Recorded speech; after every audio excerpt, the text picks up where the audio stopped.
आज आप सबके लिए सबसे बड़ी खबर तो ये है कि सरकार ने अब आंदोलनकारी किसानों की ज्यादातर शर्तें मान ली हैं, लेकिन किसान अब भी अपना आंदोलन वापस लेने के लिए तैयार नहीं है, क्योंकि ये आंदोलन किसानों को लेकर ना तो कभी था और ना कभी है। ये एक राजनीतिक और चुनावी आंदोलन बन गया है और ये बात हम आपको पहले दिन से बता रहे हैं। सरकार ने आज कौन कौन सी मांगें मान ली हैं और किसानों ने इसके बाद अपनी कौन सी नई शर्तें और लगा दी हैं ताकि यह आंदोलन ऐसे ही चलता रहे, इसके बारे में हम आपको बताएंगे। लेकिन उससे पहले एक और जरूरी खबर है आपके लिए और वो है ओमिक्रॉन के बारे में, क्योंकि कोरोना का यह नया रूप बिल्कुल आपके सिर पर खड़ा हुआ है। किसानों की बात तो बाद में भी हो जाएगी, लेकिन ओमिक्रॉन की बात बहुत जरूरी है। ओमिक्रॉन पर आज आपके लिए दो बड़े अपडेट्स हैं। पहला यह कि ब्रिटेन के स्वास्थ्य मंत्री ने यह कहा है कि वहां पर ओमिक्रॉन का कम्युनिटी ट्रांसमिशन शुरू हो चुका है, और दूसरा अपडेट यह कि हांगकांग में एक शुरुआती जांच हुई है जिसमें यह पता चला कि ओमिक्रॉन हवा में डेल्टा के मुकाबले ज्यादा देर तक रहता है और यह हवा से भी फैल सकता है। भारत का अपडेट यह है कि यहां पर आज ओमिक्रॉन का कोई नया मामला नहीं आया है और अब भी पूरे देश में ओमिक्रॉन के सिर्फ 23 मामले हैं। इसलिए आपको डरने की नहीं बल्कि सावधान रहने की जरूरत है, और यह हमारा कर्तव्य है कि हम आपको हर रोज नई जानकारी देकर, सच बताकर सावधान करते रहें। हालांकि आज हांगकांग से एक ऐसी खबर आई जिसने पूरी दुनिया को चिंता में डाल दिया है। हांगकांग की स्वास्थ्य एजेंसियों ने यह बताया कि कोरोना का नया वेरिएंट हवा के जरिए बहुत तेजी से फैल रहा है, जिसकी वजह से वहां संक्रमण के मामले लगातार बढ़ रहे हैं। नवंबर महीने में हांगकांग में दूसरे देशों से आए 2 यात्रियों को एक होटल में तय नियमों के तहत क्वारंटीन में रखा गया। जब इन दोनों यात्रियों के सैंपल्स की जीनोम सीक्वेंसिंग हुई तो यह पता चला कि इनमें से एक व्यक्ति कोरोना के इस नए वेरिएंट से संक्रमित है, जिसे आप ओमिक्रॉन कहते हैं। हालांकि इस व्यक्ति में वायरस के कोई लक्षण नहीं थे, इसलिए उसे क्वारंटीन में ही रखा गया और वहीं उसका इलाज किया गया। अस्पताल जाने की जरूरत नहीं पड़ी। कुछ दिनों के बाद जब फिर से इन दोनों यात्रियों का टेस्ट हुआ तो पता चला कि दूसरा यात्री भी ओमिक्रॉन से ही संक्रमित हो गया है।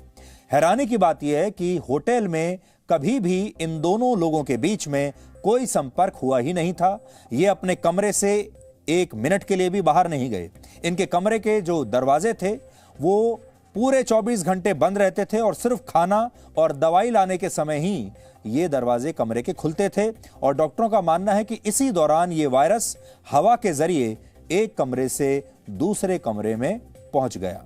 तो सोचिए, 2 लोग आपस में मिले भी नहीं, उनका कोई संपर्क नहीं है, वो एक कमरे में बंद हैं, अपने अपने कमरे में। कमरा खुला नहीं है, सिर्फ खाना लेने के लिए, दवाई लेने के लिए कमरे को बीच बीच में थोड़ी देर के लिए खोला गया है, और इसके बावजूद ये 2 लोग जो अलग अलग कमरे में हैं वो संक्रमित हो गए।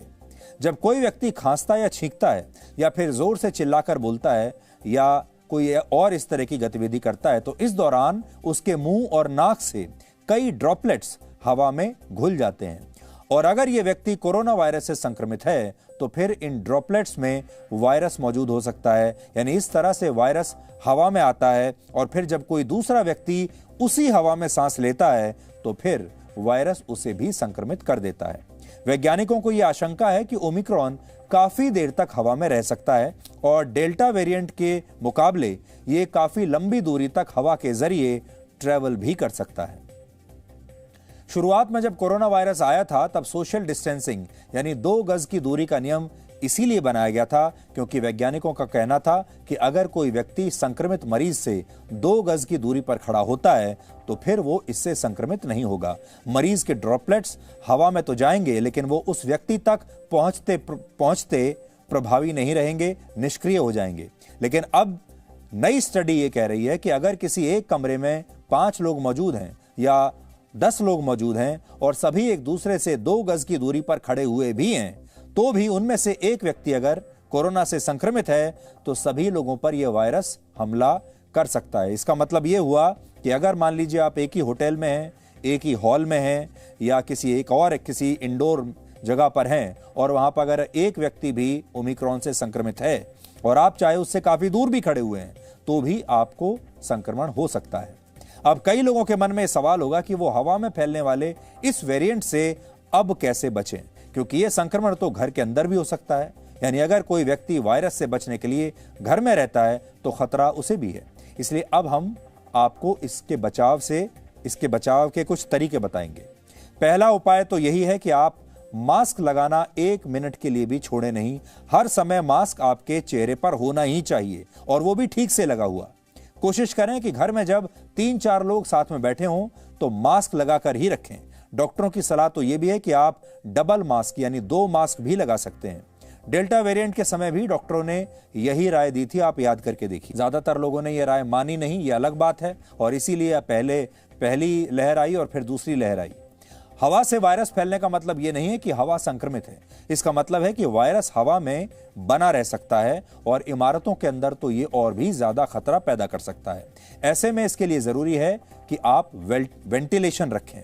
वेंटिलेशन यानी ये दूसरा उपाय है, घर के खिड़की और दरवाजे खुले रखें। ऐसा करके आप इस खतरे को कम कर सकते हैं।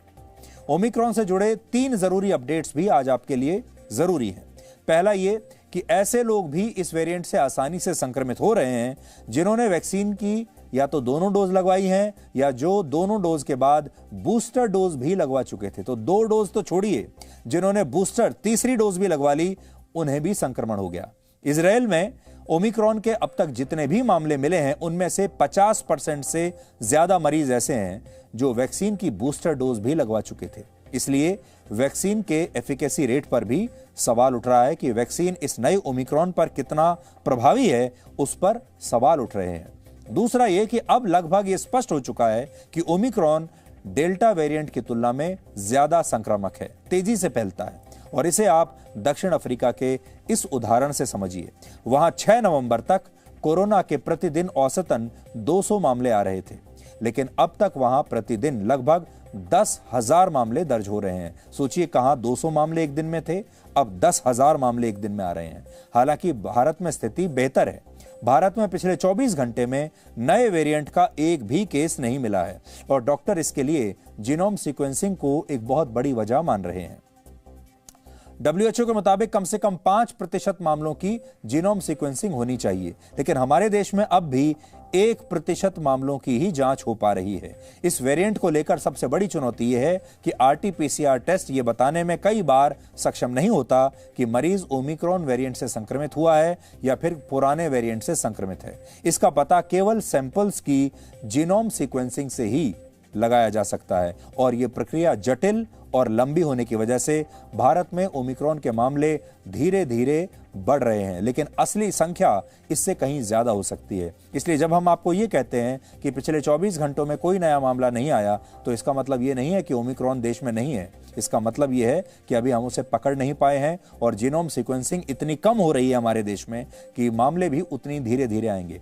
आपको याद होगा, जब पहली लहर आई थी तो मामले शुरुआत में बहुत कम थे। वो इसलिए क्योंकि टेस्टिंग भी कम हो रही थी। तो जब टेस्टिंग कम होगी तो मामले भी कम ही आएंगे और जैसे जैसे टेस्टिंग बढ़ रही थी कोविड की, वैसे वैसे जो केसेस थे उनकी संख्या भी बढ़ती चली गई। इस बार भी हो सकता है यही हो। तीसरा अपडेट यह है कि कई देशों में यह संक्रमण अब कम्युनिटी ट्रांसमिशन की स्टेज पर पहुंच गया है, यानी इन देशों में ऐसे लोग भी इस नए वेरिएंट से संक्रमित हो रहे हैं जिनकी कोई ट्रैवल हिस्ट्री नहीं है, जो विदेश कभी गए नहीं, जो एयरपोर्ट पर भी नहीं गए।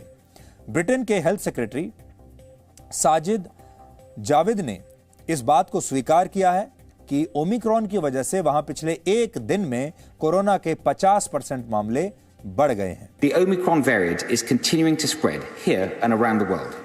According to the latest data, there are now 261 confirmed cases in England, 71 in Scotland, and 4 in Wales, bringing the total number of confirmed cases across the UK to 336.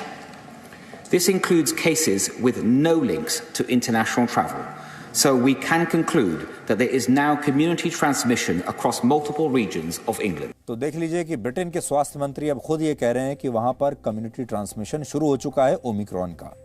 Bharat के लिए अच्छी खबर यह है कि 558 दिन बाद 6 दिसंबर को हमारे देश में कोरोना के सबसे कम सिर्फ 6,822 मामले ही दर्ज हुए हैं, जबकि 554 दिनों के बाद देश भर में सक्रिय मरीजों की संख्या 1 लाख से भी कम दर्ज की गई है। ये संख्या अब 95,000 पहुंच चुकी है और ये भारत की बहुत बड़ी उपलब्धि है, भारत के डॉक्टर्स की, वैज्ञानिकों की बहुत बड़ी उपलब्धि मानी जाएगी। Presenting V News app, available on Google Play and App Store. Download it now.